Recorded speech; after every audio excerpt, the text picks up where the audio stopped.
तो बच्चों, पिछले वीडियो में हम लोगों ने कक्षा 6 का गणित का 7वां अध्याय ज्यामितीय अवधारणाएं चालू किया था। तो अगर आपने पहला वीडियो नहीं देखा है तो चैनल के प्लेलिस्ट में जाएं, क्लास 6 मैथ में जाएं और उसको वीडियो को जरूर देखें, फिर उसके बाद इस वीडियो को देखेंगे।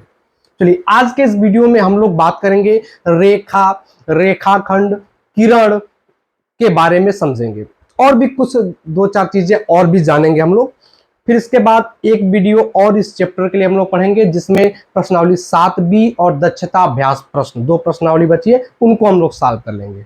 इसका मतलब 3 वीडियो में ये चैप्टर खत्म। एक वीडियो पहले अपलोड हो चुका है, दूसरा ये आप देख रहे हैं, इसके बाद तीसरा एक और आएगा। 3 चैप्टर में पूरी ज्यामितीय अवधारणाएं आपकी खत्म हो जाएंगी। क्लियर है? चलिए शुरू करते हैं। आज हम लोग क्या जानने वाले, पढ़ने वाले हैं। आज हम लोग समझेंगे रेखाखंड क्या होता है, रेखा क्या होता है, किरण क्या होता है। रेखाखंड क्या है, जिसको लाइन सेगमेंट इंग्लिश में बोलेंगे। क्या बोलेंगे? Line segment. लाइन सेगमेंट क्या होता है? रेखाखंड। कोई भी चीज अगर इस तरह से मान लो, ये दिखा है, क्या दिखा? ये दिख रहा है, जिसको हम आम बोलचाल की भाषा में इसको कहते हैं रेखा खींच दी गई है। ठीक है, सामान्यतः ही लोग बोलते हैं कि ये रेखा है, हम लोग भी बोलते हैं, आप भी बोलेंगे ये क्या रेखा है, लेकिन वास्तव में ये रेखाखंड है।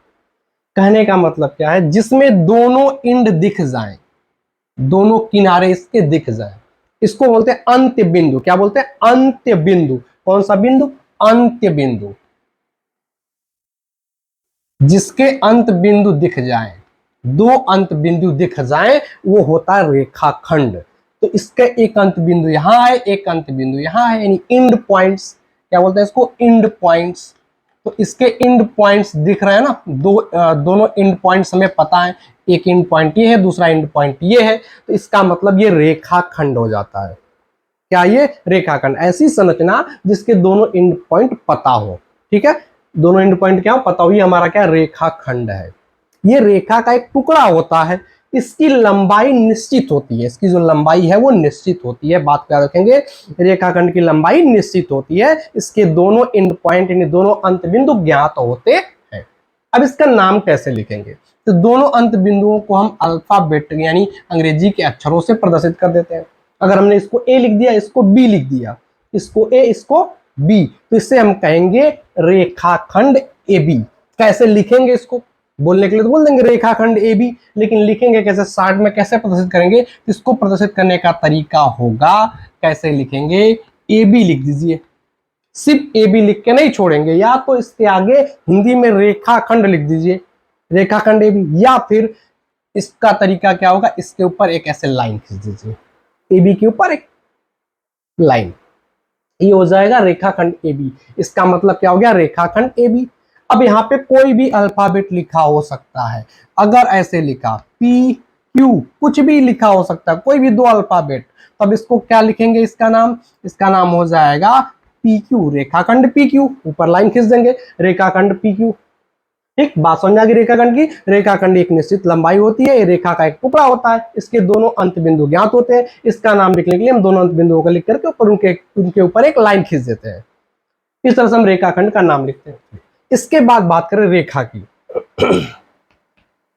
इसकी बात करें रेखा की। रेखा यानी लाइन, इसमें अंत बिंदु नहीं होते हैं। रेखा का क्या होता है? अंत बिंदु नहीं होता। इसी रेखाखंड को बढ़ाते जाइए दोनों तरफ, इस इंड को, इस किनारे को बढ़ाते चले जाइए उधर, इसको इधर बढ़ाते चले जाइए, अंत मत करिए कभी भी, इसका खींचते चले जाइए, अनगिनत खींचते चले जाइए, तो क्या होगा? वो रेखा वाला है। क्या कहलाएगा? वो रेखा कहलाएगा। अब रेखा को कैसे दर्शाएंगे? रेखा को इधर भी एक तीर बना देंगे, इधर भी एक तीर बना देंगे। इसका मतलब है इसका इंड नहीं हो रहा है, अंत नहीं हो रहा है, चलता चला जाएगा, इधर ये चलता चला जाएगा। इसके दोनों इंड पॉइंट नहीं है, कोई भी इंड पॉइंट इसमें नहीं है, तो इसे हम क्या कहेंगे? रेखा कहेंगे। रेखा रेखा को क्या बोलेंगे? लाइन। रेखाखंड को लाइन सेगमेंट लिख लेते हैं, इंग्लिश भी लाइन सेगमेंट। रेखाखंड को क्या बोलते हैं? Line segment. रेखा को क्या बोलेंगे? लाइन। ठीक, ये लाइन है। हम बेसिकली स्ट्रेट लाइन पढ़ रहे हैं, सीधी रेखा पढ़ रहे हैं, सरल रेखा पढ़ रहे हैं। क्या पढ़ रहे हैं? स्ट्रेट लाइन पढ़ रहे हैं, सरल रेखा पढ़ रहे हैं। तो ये स्ट्रेट लाइन है, सरल रेखा है। इसके ऊपर क्या होगा? दोनों तरफ हमें तीर बनाना पड़ेगा। क्या बनाएंगे? दोनों तरफ तीर बनाएंगे। अब इसका नामकरण कैसे करेंगे? तो इस पे भी हम दो बिंदु लिख देंगे, कोई भी लेकिन याद रखेंगे ये दोनों इंड पॉइंट नहीं है, अंत बिंदु नहीं है। अंत बिंदु तो इसके थे, इसमें किस रेखा पर कोई भी दो बिंदु हम ले सकते हैं। अगर इसको मैंने अल्फाबेट पी क्यू लिख दिया, पी क्यू लिख दिया, तो इसको प्रदर्शित कैसे करेंगे? अब बोलेंगे रेखा पी क्यू, या फिर पी क्यू के ऊपर ऐसे लाइन खींचेंगे और दोनों तरफ तीर बनाएंगे, दोनों तरफ एरो बनाएंगे, ये हो जाएगा रेखा पी क्यू। क्या हो जाएगा? रेखा पी क्यू। अगर यहाँ ए बी लिख देते तो यहाँ ए बी के ऊपर ऐसे तीर बनाते दोनों तरफ। क्लियर है? इस तरह से हम क्या लिखेंगे? रेखा बनाएंगे। रेखा का नामकरण ऐसे किया जाएगा। एक चीज और, इसको सिर्फ पी क्यू लिख देंगे तब भी ये रेखा पढ़ा जाएगा। सिर्फ पी क्यू लिखा तो इसका मतलब भी रेखा हो गया, ऐसे कर दिया तब भी इसको साथ में पी क्यू लिख सकते हैं, लेकिन रेखा खंड को पी क्यू नहीं लिख सकते, उसके ऊपर लाइन खींचनी पड़ेगी। क्या बात क्लियर है? आगे चल के जब हम लोग पढ़ते हैं गणित में, जब भी मैथ पढ़ते हैं, तो आप क्या सभी लोग, मैक्सिमम लोग ऐसे ही करते हैं। जब रेखा खंड को हम लोग क्या लिख देते हैं? P Q. कैसे लिख देते हैं? P Q. रेखा खंड के ऊपर क्या बनाना चाहिए? लाइन बनानी चाहिए। और अगर लाइन नहीं बना रहे तो वो रेखा है। बात क्लियर है? और एक तरीका होता है, इसको एक कोई स्मॉल लेटर से भी नाम दे देते हैं। जैसे इस रेखा को पी क्यू न लिख करके, इस पे दो बिंदु न दर्शा करके इसको एम लिख सकते हैं, मतलब रेखा एम। इसका नाम क्या हो गया? रेखा एम हो गया। ऐसे रेखा एल, कोई भी एम एल ए बी कुछ भी स्मॉल लेटर्स में, चलो ऐसे लिख दिया, इसका क्या हो जाएगा? एल लिख दिया, तो इसका क्या हो जाएगा? रेखा एल। इसका नाम क्या हो जाएगा? रेखा एल हो जाएगा। तो स्मॉल अल्फाबेट से भी रिप्रेजेंट कर सकते हैं, प्रदर्शित कर सकते हैं। ये बात हो गई रेखा की। अब बात करें किरण की। किरण क्या है? किरण क्या है? तो किरण में क्या होता है कि एक अंत बिंदु होता है, दूसरा अंत बिंदु नहीं पता होता है, मतलब उसका इंड नहीं होगा। एक अंत बिंदु, एक यानी बिंदु पता है, यहां से शुरू होगा, इधर उधर कहीं भी जा सकता है, कहीं भी हम ले सकते हैं। मान लिया हमने इधर ले लिया, तो एक तरफ तो अंत है, दूसरी तरफ अंत नहीं है, वो चलता चला जाएगा। तो इसको हम लोग बोलते हैं किरण। इसको क्या बोलते हैं? किरण। तो इसको बोलते हैं स्टार्टिंग पॉइंट। क्या बोलेंगे? प्रारंभ बिंदु, स्टार्टिंग पॉइंट हो जाता है। इस अंत बिंदु को क्या नाम देते हैं? स्टार्टिंग पॉइंट, प्रारंभिक बिंदु। यहां से शुरू होगा और इधर अंत नहीं होगा, इसका चलता चला जाएगा, इधर कहीं भी जा सकता है, इधर उधर उधर कहीं भी। जैसे सूर्य का प्रकाश आ रहा है तो सूर्य से चारों तरफ प्रकाश फैल रहा है, सभी दिशाओं में, तो जो प्रकाश की रेखा चल रही है उसे हम क्या कहते हैं? प्रकाश किरण कहते हैं। क्या कहते हैं? प्रकाश किरण। तो किरण का मतलब होता है जिसमें एक इंड पॉइंट होता है, दूसरा इंड पॉइंट नहीं होता है। अब इसका नाम कैसे लिखेंगे? अगर इस इंड पॉइंट को, प्रारंभिक बिंदु को हम पी बोल दें, क्या बोल दें? पी बोल दें, और इस पर कोई भी एक बिंदु आगे हम कहीं भी ले, मान लिया हमने क्यू ले लिया, क्या ले लिया? क्यू ले लिया। तो अब इसको कैसे, इसका नाम कैसे लिखेंगे? इसका नाम लिखेंगे पी क्यू, और उसके ऊपर ऐसे पी इंड पॉइंट है तो इंड पॉइंट की तरफ ये रहेगा, दूसरी तरफ तीर बना देंगे कि पी इंड पॉइंट है, उसके बाद क्यू के आगे वो बढ़ता चला जाएगा। ये हमारा किसका प्रदर्शन हो गया? किरण का। किसका प्रदर्शन हो जाएगा? किरण का। तो इस तरह से हमने रेखा, रेखाखंड और किरण के बारे में जान लिया। क्या बात क्लियर है इतना? चलिए अब आगे बढ़ते हैं, कुछ और चीजों को समझते हैं। अगला पॉइंट हम लोग समझेंगे संरेख बिंदु। संरेख बिंदु क्या होते हैं? संरेख बिंदु क्या होते हैं? संरेख बिंदु क्या होते हैं? अगर हम तीन या तीन से ज्यादा बिंदुओं की कल्पना करें, तीन या तीन से ज्यादा बिंदुओं की कल्पना करें, जैसे हमने ले लिया बिंदु एक, ये दूसरा और ये तीसरा, एक ऐसे ले लिया। अगर दूसरे बिंदु, तीन बिंदु हम ऐसे ले लें, एक यहां और एक यहां, ठीक, दोनों दो कल्पनाएं हमने की, इसमें तीन बिंदु हमने ले लिया, ए बी और सी इनका नाम दे दिया, इसमें पी क्यू और आर नाम दे दिया। अब इनसे सोचिए, इनसे अगर कोई रेखाएं खींची, हम रेखाएं खींचे, हम क्या करें? रेखाएं खींचे, तो यहाँ पे दिख रहा है कि दोनों एक लाइन सीधे हैं, तो इस वजह से यहाँ पे हम तीनों से एक लाइन खींच पा रहे हैं, एक रेखा खींच पा रहे हैं जो तीनों से होकर के जा रहा है, क्योंकि तीनों एक लाइन में थी तो तीनों से एक रेखा चलेगी।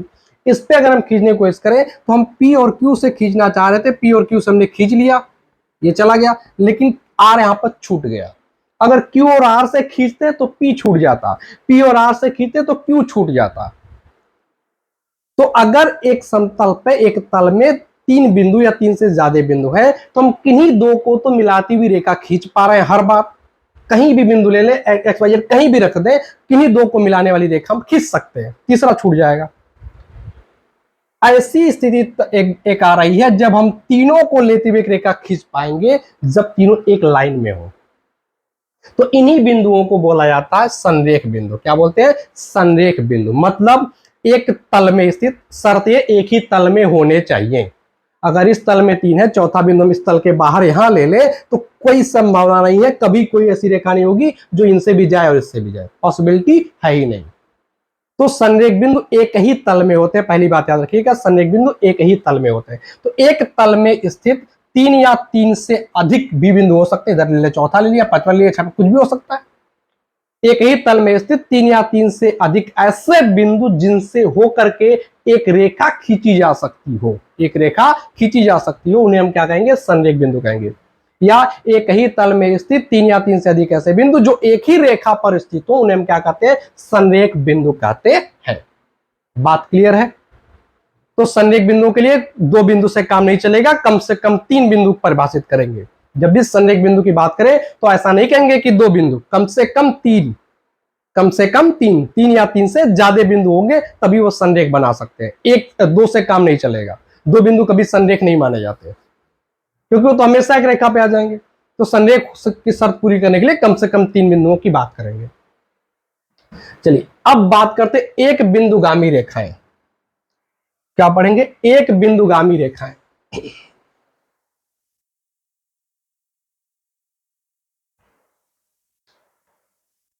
एक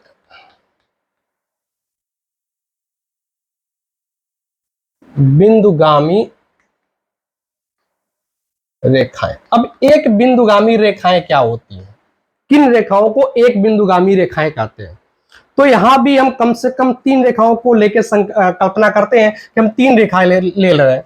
तो 3 रेखाओं को अगर खींचा जाए एक तल में, किस तल में? एक ही तल में, तो यहाँ पे 4 संभावनाएं हमें दिखेंगी। पहली संभावना ये हमें दिख रहा है कि अगर ये तीनों रेखाएं हमने खींचा, तीनों ऐसे हो गए जो एक दूसरे से कहीं नहीं मिल रहे, एक दूसरे को प्रच्छेदित नहीं कर रहे हैं, इसको हम कहते हैं समांतर रेखाएं। तीनों क्या है? एक दूसरे के समांतर हो गए। एक स्थिति ऐसी हो जा रही है कि 2 रेखाएं समांतर हो और तीसरी समांतर न हो। तीसरी समांतर नहीं होगी तो इनको आगे बढ़ाने पे कहीं ना कहीं काट देगी, इस तरह का। चलो इसको आगे बढ़ाएंगे तो इसको काट देगा, रेखा तो कहीं भी बढ़ा सकते हैं हम, इसको आगे बढ़ाएंगे इसको काट देगा, दोनों को प्रच्छेदित कर देगा। एक स्थिति ये संभव है। तीसरी स्थिति ये है कि ये रेखाएं आपस में एक दूसरे को प्रच्छेदित करें, मतलब 2 रेखाएं एक दूसरे को प्रच्छेदित करें, 2 रेखाएं एक दूसरे को, प्रत्येक 2 रेखाएं एक दूसरे को प्रच्छेदित करें, इस तरह की स्थिति भी संभव है। ऐसे इसमें देखेंगे प्रत्येक 2 रेखा एक दूसरे को प्रच्छेदित कर रही है। अगर रेखाओं का हम नामकरण कर दें, इस रेखा को L बोल दें, इसको M बोल दें, इसको N बोल दें, तो देखें यहां पर ये M और N प्रच्छेदित कर रहे हैं, यहां पर ये L और ये M प्रच्छेदित कर रहे हैं, यहां पर L और N प्रच्छेदित कर रहे हैं। तो प्रत्येक 2 रेखाएं एक दूसरे को प्रच्छेदित कर रही है, ये भी संभावना है।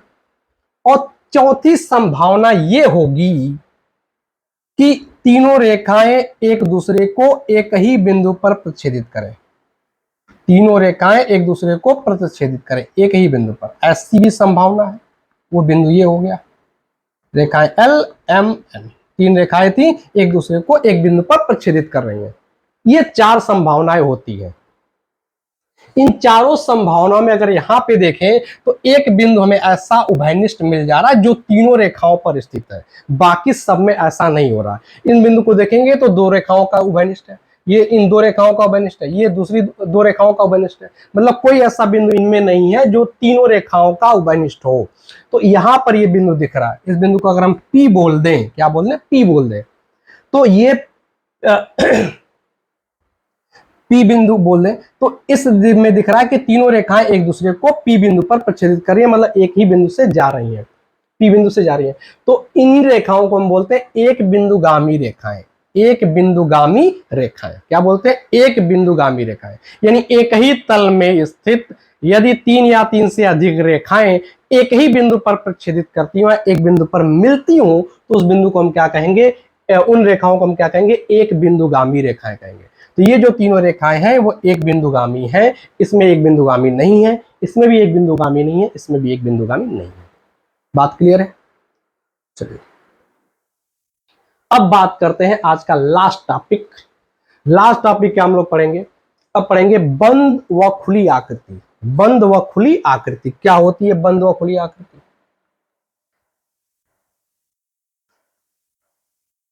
बंद व खुली आकृति। देखिए बंद व खुली आकृति से क्या मतलब है, कोई भी आकृति कोई भी संरचना बनाई जा रही है वो पूरी तरह से बंद हो, क्या हो, पूरी तरह से बंद हो तो उसे हम बंद आकृति कहेंगे, खुला हुआ तो खुली आकृति कहेंगे। अब ज्यामिति में इसकी परिभाषा कैसे देंगे, देखिए जैसे अगर हम बात करें, ये हमारे पास एक आकृति है, एक वक्र रेखा, घुमावदार रेखा है जिसके दो अंत बिंदु हमें दिख रहे हैं, एक यहां मान लिया ए और यहां एक बी। तो इसमें जो दो अंत बिंदु हैं दोनों संपाती नहीं है, संपाती का मतलब एक ही जगह पे नहीं है। इसका अंत बिंदु एक इधर है एक इधर है, दोनों एक जगह पे नहीं है, दो अलग अलग बिंदु हैं, एक जगह पर नहीं है, संपाती नहीं है। तो अब इसे हम कहते हैं बंद आकृति, क्या सॉरी खुली आकृति। क्या ये खुली आकृति है, तो ऐसी आकृति जिसके जो अंत बिंदु हैं वह संपाती नहीं है उसे हम क्या कह रहे हैं, खुली आकृति करिए, खुली आकृति है। बंद आकृति में क्या होगा, दोनों जो अंत बिंदु होंगे एक ही जगह पे आ जाएंगे, मतलब संपाती हो जाएंगे। जैसे अगर ऐसे ये बना देते हैं ऐसे, इसमें अंत जो बिंदु है कहीं से भी हम शुरू कर सकते हैं, कहीं से भी मान सकते हैं। किसी ने यहां से माना कि हम यहां से शुरू कर रहे हैं, ऐसे गए घूमते घूमते घूमते घूमते आके यहीं चले गए, तो ए और बी दोनों यहीं पे हो गए। इसका जो अंत बिंदु है दोनों एक ही जगह पे संपाती हो गए। इसको मान लिया ए, ऐसे घूमते गए, यहाँ आगे पड़ा था बी था, फिर ये सी था, ऐसे घूमते घूमते आ गए यहाँ पर ई, अब बीच में मान लिया डी भी मान लेते हैं, ऐसे कई भी बिंदु मान सकते हैं ई। तो ए और ई एक ही जगह पे आ गए, दोनों क्या हो गया, संपाती हो गए। तो इस आकृति को हम कहेंगे बंद आकृति। क्या कहेंगे, बंद आकृति। तो अब आप खुली आकृति बंद आकृति पहचान लेंगे। पहचानने का तरीका क्या होगा कि इसके अंदर जाना है, कोई रास्ता नहीं दिखा होना चाहिए। ऐसे समझ लीजिए कि लक्ष्मण रेखा से खींचा गया है, एक चींटी को छोड़ दीजिए, अगर चींटी अंदर घुस गई उसको रास्ता मिल गया तो खुली आकृति, नहीं तो बंद आकृति। क्लियर है। किसी चीज की परछाई बन जाए, किसी चीज की परछाई, शैडो बन जाए, ठीक। जैसे मान लिया हमने कोई सामान रखा, उसकी एक परछाई बन गई, जैसे मान लिया कि पेड़ जैसा ही कुछ है, ऐसे इसकी परछाई बन गई, ठीक। मशरूम समझ लीजिए, मशरूम रखा उसकी परछाई बन गई, मतलब उसका चित्र बन गया। तो ये भी बंद आकृति है, क्योंकि इसका ऐसे पूरा रहेगा, बंद रहेगा पूरा चारों तरफ। यहाँ से शुरू किया, घूमते घूमते घूमते घूमते वहीं पे चले गए, तो दोनों अंत बिंदु संपाती हो गए। ये भी क्या, बंद आकृति है, ये भी क्या है, एक बंद आकृति है। तो बंद आकृति के अंदर अगर सोचे तो घुसना संभव नहीं है, ठीक है। ये बंद आकृति है, किसी भी चीज का जो प्रतिबिंब बनना है वो बंद आकृति हो जाता है। अब इसमें काम की चीज हमें क्या जानना है, इसमें जानना है अभ्यंतर क्षेत्र और बाह्य क्षेत्र। कौन सा क्षेत्र, अभ्यंतर क्षेत्र और बाह्य क्षेत्र। अभ्यंतर क्षेत्र और बाह्य क्षेत्र, ये जानना जरूरी है। अभ्यंतर क्षेत्र और बाह्य क्षेत्र। अभ्यंतर क्षेत्र क्या होगा, जो उसके अंदर आएगा, बंद आकृति के अंदर वाला जो क्षेत्र है वो अभ्यंतर क्षेत्र है। जैसे ही अगर इसको हम कलर कर दें तो ये पूरा क्या है, ये अभ्यंतर क्षेत्र है। इसमें अभ्यंतर क्षेत्र क्या, ये वाला पूरा अभ्यंतर क्षेत्र है। और इसके बाहर जो दिखेगा वो बाह्य क्षेत्र है, बाहर वाला बाह्य क्षेत्र, बाह्य मतलब बाहर होता है, अभ्यंतर मतलब अंदर वाला क्षेत्र। तो अगर इसके अंदर कोई बिंदु हम लिख दें तो क्या कहलाएंगे, अभ्यंतर बिंदु कहलाएंगे। अगर बाहर लिख देते हैं तो बाह्य बिंदु कहलाएंगे। ऐसे इसके अंदर कोई बिंदु लिखा जाएगा तो अभ्यंतर के अंदर अभ्यंतर बिंदु है, इसके बाहर कोई लिख दिया जाए तो बाह्य बिंदु है बाहर के लिए, जैसे यहाँ पे आर लिख दिया। बात समझ आ गई। तो अभ्यंतर क्षेत्र और बाह्य क्षेत्र पहचानना आना चाहिए। आकृति के अंदर वाला जो क्षेत्र वो अभ्यंतर है, बाहर वाला बाह्य क्षेत्र है। बात क्लियर है। चलिए इस कॉन्सेप्ट पे आधारित अब अगली एक्सरसाइज हम लोग अगले वीडियोज में सॉल्व करेंगे। तो प्लीज वीडियो को पूरा देखते रहें, दोस्तों के साथ जरूर शेयर करते रहें।